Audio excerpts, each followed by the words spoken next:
Masalah yang sering timbul adalah pada saat mau program hamil di USG itu kelihatan tuh telurnya kecil-kecil tapi banyak. Nah itu tuh pasti pada saat misalnya sudah menikah nih, udah beberapa bulan, 1 tahun, kok belum hamil juga, bahkan menstruasinya jadi makin nggak teratur.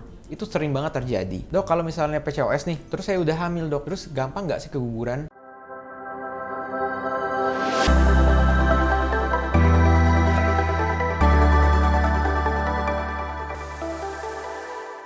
Hai, kembali lagi di channel Dr. Kevin. Gimana? Apa kabarnya semua? Pada kali ini saya akan membahas salah satu topik yang tidak berhubungan dengan kehamilan, yaitu adalah PCOS, Polycystic Ovarian Syndrome, yaitu bahasa Indonesianya Sindrom Ovarium Polycystic. Seperti biasa sebelum saya lanjut, untuk kalian yang baru pertama kali ketemu dengan channel ini, jangan lupa dukung terus channel Dr. Kevin dengan cara klik tombol subscribe-nya di bawah sini ya, yang warna merah. Kita masuk ke pembahasan topiknya, yaitu gimana sih dok, penyebabnya apa sih? Nah, penyebabnya PCOS itu yang kalian harus tahu, ini adalah suatu keadaan yang long life. Jadi kita harus dapat mengontrolnya. Penyebabnya karena ketidakseimbangan hormon. Memang ada beberapa kondisi tertentu pada orang-orang tertentu yang memang dia lebih rentan nih untuk terjadi PCOS. Sinyal dari otak itu dan untuk sampai ke rahim, nah ini yang terganggu. Biasanya seperti itu, gampangnya seperti itu. Jadi efeknya apa? Pertama, mensnya akan jadi nggak teratur. Nggak teraturnya seperti apa? Biasanya bisa 1-2 bulan, atau bahkan 3 bulan, atau bahkan 4 bulan gitu baru mens. Tuh. Dan sekali mensnya biasanya nggak banyak. Biasanya cuma spotting atau ngeflek aja. 1-2 hari, atau bahkan 3 hari, terus sudah berhenti gitu ya. Dan volume darahnya juga sedikit. Gejala yang kedua, ciri-cirinya, nah biasanya nih di USG, itu kelihatan tuh telurnya kecil-kecil tapi banyak. Nah itu tuh pasti sering dengar tuh wanita-wanita di luar sana yang pada saat di USG dokternya bilang ini sel telurnya kecil-kecil nih berada di sampingnya ovarium. Nah itu juga dapat menjadi salah satu ciri-cirinya. Ciri-ciri yang ketiga akan muncul rambut-rambut yang lebih banyak dan kasar di daerah misalnya di kumis gitu ya. Masalah yang sering timbul adalah pada saat mau program hamil. Pada saat misalnya sudah menikah nih, udah beberapa bulan, 1 tahun, kok belum hamil juga, bahkan menstruasinya jadi makin nggak teratur. Itu sering banget terjadi. Jadi nggak usah khawatir buat para wanita yang mengidap PCOS gitu ya. Tetap masih bisa hamil. Banyak banget pasien-pasien yang di luar sana yang mempunyai PCOS bisa hamil.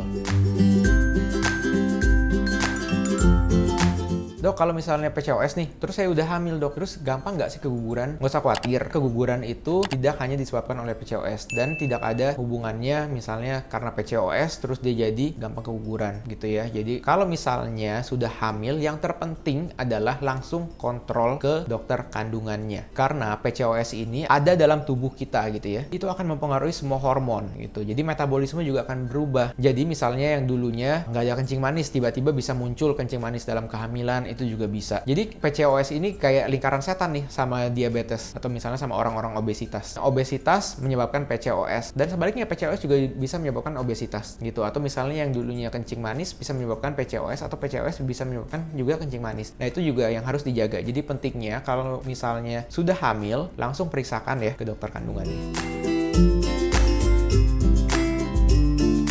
Kita masuk ke yang paling penting nih. Dok, saya pengen tahu dong pencegahannya, penanganannya itu seperti apa? Nah, yang paling gampang adalah yang bisa dilakukan adalah 2. Yang pertama, diet. Jadi, diet rendah gula. Jadi kalau misalnya yang dulu suka makan yang manis-manis, karbohidrat, itu dikurangin tuh, mulai dikurangin. Jadi, makannya seperti apa? Makannya gizi yang seimbang dan bergizi. Yang seimbang itu gimana? Ada lauknya, ada dagingnya, ada sayur-sayuran, ada buah. Terus yang kedua, olahraga. Olahraga bisa 3-5 kali dalam seminggu. Sekali olahraga bisa 30 menit. Jadi kalau misalnya 30 menit udah cukup untuk olahraga. Olahraganya boleh apa aja. Boleh yang kardio, boleh yang angkat beban. Angkat bebannya nggak usah mengangkat beban kehidupan juga nggak apa-apa. Jadi kardio itu misalnya jalan, jogging, terus berenang, itu juga boleh. Zumba, itu juga boleh. Terus angkat bebannya yang ringan-ringan aja, 1-2 kilo. Itu gunanya untuk membakar lemak itu, jadi insulinnya juga lebih sensitif gitu ya. Intinya adalah modifikasi gaya hidup. Jadi kalau misalnya berat badannya udah ideal nih, nah itu sebagian besar akan mempunyai menstruasi fluktuasi yang teratur. Untuk penurunan berat badan juga harus diperhatikan. Gak harus yang misalnya langsung turun 10 kilo gitu ya dalam 1 bulan gitu, nggak perlu. Nah itu nanti bisa langsung dikonsultasikan ke dokter kandungannya masing-masing atau dokter gizinya, itu juga bisa. Gimana sih cara menurunkan berat badan yang baik? At least sekitar 5-10% dari berat badan yang sekarang. Kalau misalnya berat badannya belum ideal ya. Nah masalahnya ada jenisnya PCOS yang pada wanita-wanita yang kurus. Nah itu juga harus diperhatikan. Pola makannya, pola olahraga, pola tidur, pola istirahatnya itu juga harus penting. Jadi jangan tidurnya begadang malam-malam, terus terlalu capek, itu juga akan mengganggu metabolisme tubuh ya.